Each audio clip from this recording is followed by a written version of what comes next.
It's intense. Look, there are going to be good people who are going to lose their jobs.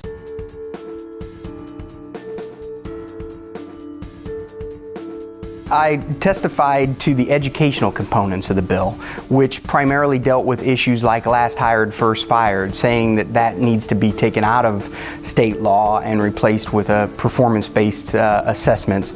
It would do away with the step and lane automatic increase in salaries, so that if a teacher just survives another year, they get an increase in pay, and there's no negotiations around that at all.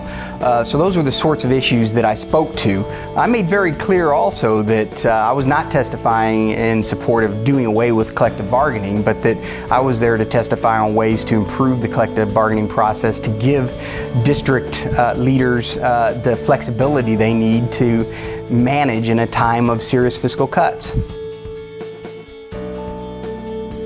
Well, it was a pretty intense atmosphere in Columbus. I think there were about 4,500 protesters, mostly pro-union groups, both outside of the State House and in the State House rotunda.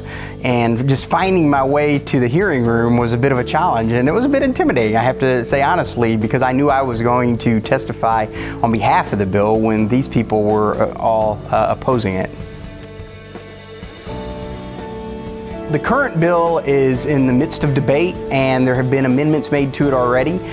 So this idea that it would do away with collective bargaining for state level employees, that's been amended so that they would still be able to negotiate salaries. And when it comes to the teacher issues, those are mostly still intact.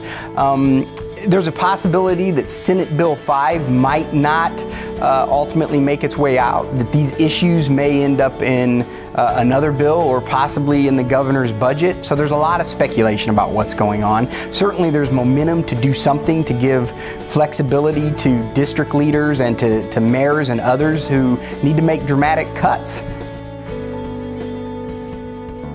So the issue is, how do you try to make cuts in a way that does the least amount of damage to the kids in the schools?